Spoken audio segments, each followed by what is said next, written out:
अगर आप भी चाहते हैं कि एसएस फिल्म्स मोतिहारी के ऑडियो वीडियो सबसे पहले आप तक पहुंचे, तो इस चैनल को सब्सक्राइब करें और साथ ही बेल आइकन को दबाना ना भूलें।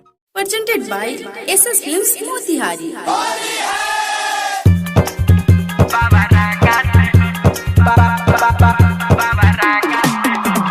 डीजे विकास रीगा सीतामढ़ी।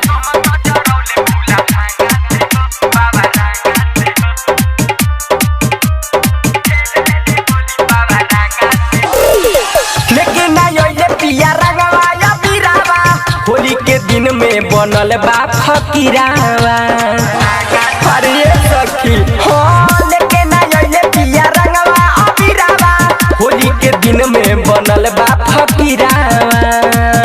हमरा पर पहले पालाए बेढंगा से हो सैया समत जरौले फूला भांगा से हो। आके खेल ले ले होली बाबा रंगा से हो। जाके समत जरौले फूला भांगा से हो। आके खेल ले ले होली बाबा रंगा से हो। डीजे विकास रीगा सीतामढ़ी।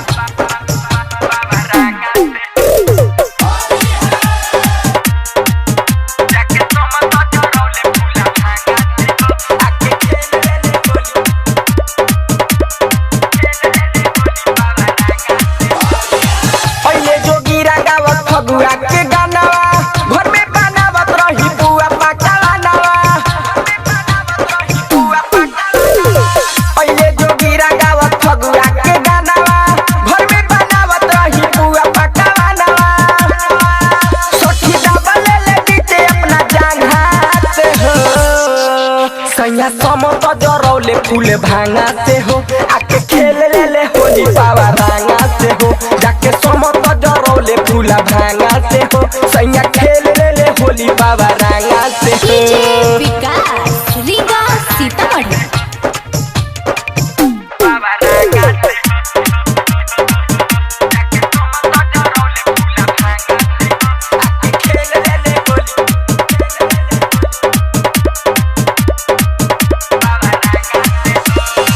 टाइगर सुजीता के तनी ना बुझाई। सुबह तेरा ले उतना समय न चाहिए।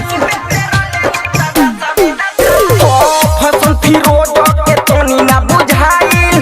सुबह तेरा ले उतना समय न चाहिए। सर पर खिसियत डरा भांगा से हो। जाके समत जरौले फूला भांगा से हो। आके खेल ले ले होली बाबा रंगा से हो। जाके समत जरौले फूला भांगा से हो। सैया खेल ले ले होली बाबा रंगा से हो। Saurabh digital recording studio Motihari.